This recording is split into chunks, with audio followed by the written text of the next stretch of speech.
only over Pakistan, but in the region. And at that point in time, the whole nation came together, and our armed forces valiantly not only countered the attack of the enemy, but also defended the motherland with great valor and bravery. We've seen diplomatic efforts of the past, but these diplomatic efforts can only succeed once disputes are recognized as disputes. Kashmir being the biggest dispute between India and Pakistan, as long as the people, the indigenous people of Jammu and Kashmir continue to suffer, there can be no peace. Because not only is the two-nation theory questioned by the present government in India, but the rise of the Hindutva ideology has also made life very difficult for minorities. And the so-called claim of being one of the biggest democracies has really failed. And with every passing day, we see that they've now gone towards transnational regression, towards transnational assassinations, like the distinct case of Hardeep Singh Najjar in Canada and in other countries for that matter. So, this so-called hegemony in the region, and I think in the recent Indo-Pak conflict, the false notion of rising India, this false glorification of being an economic and military power, I think that premise fell flat on its face when they were confronted with Pakistan. And Alhamdulillah, we not only established our military might with a response, with a befitting response, but I think our diplomatic efforts, we also displayed exemplary diplomacy, superior diplomacy. And with regard to war of the narratives, I think their arrogance got the better of them.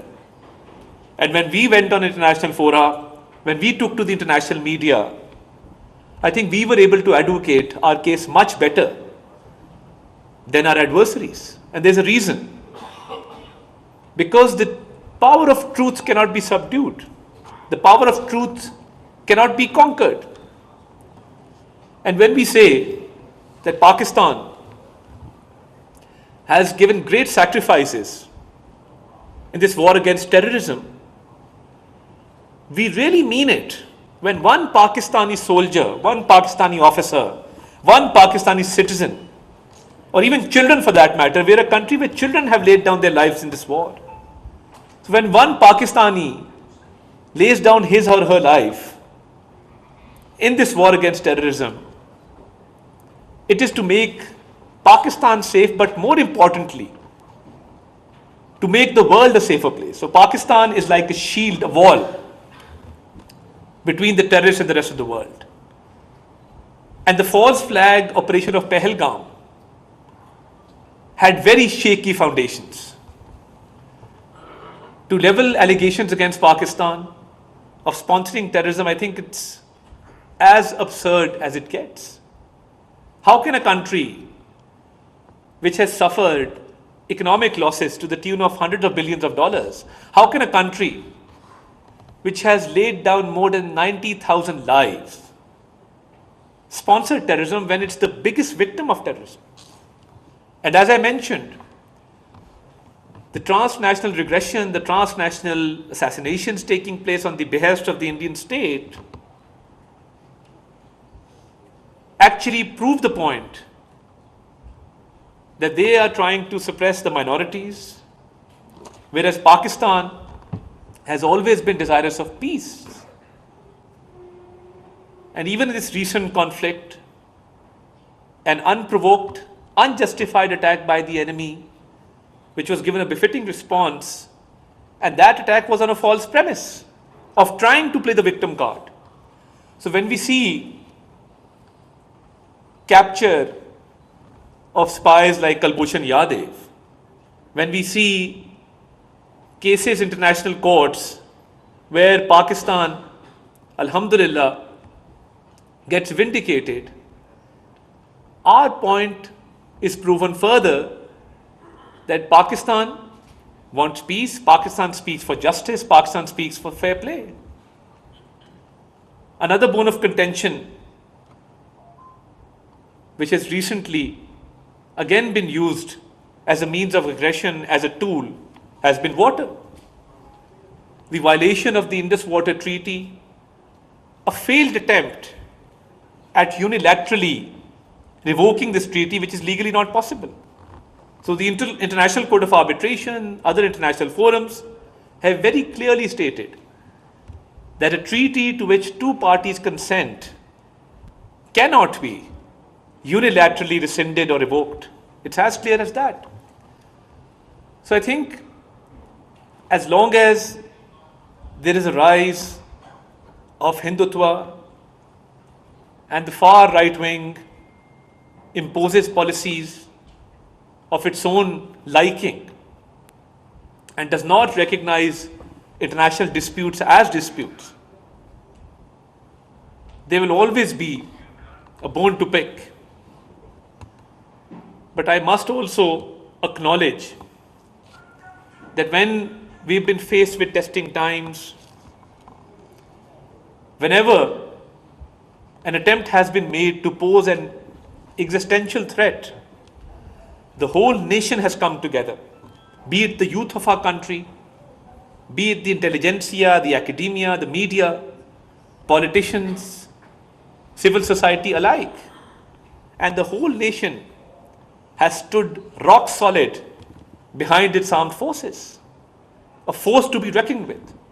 And how do you defeat a country which is united, which is standing behind its armed forces, and which is narrating nothing but the truth? So I think as far as water is concerned, Pakistan established its case very well. As far as being a victim of terrorism is concerned, Pakistan successfully laid down its narrative. And I think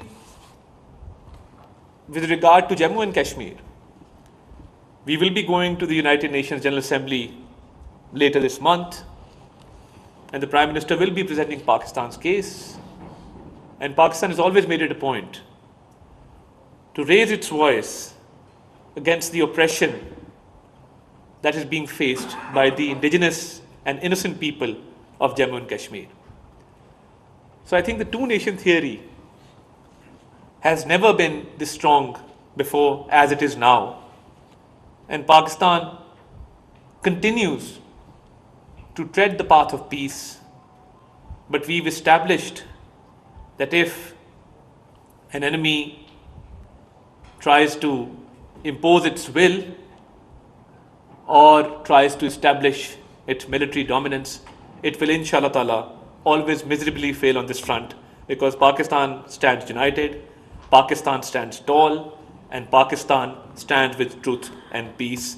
I again pay my gratitude to you, sir, my compliments on this launch. We hope to learn more from you and from this endeavor, and we hope that you continue to serve Pakistan as you always have in the past. Thank you very much. Pakistan Zindabad. वफाकी वज़ीर इत्तलात और नशरियात अता तारड़ साबिक secretary खारजा Ejaz Ahmad Chaudhary की तसनीफ़ की तकरीब रूनमाई से खिताब कर रहे थे। उन्होंने कहा कि ऐसा मुल्क जिसकी आवाम अपनी फ़ौज के साथ खड़ी हो, उसे शिकस्त नहीं दी जा सकती। पाकिस्तान और भारत के ताल्लुकात को दो कौमी नज़रिए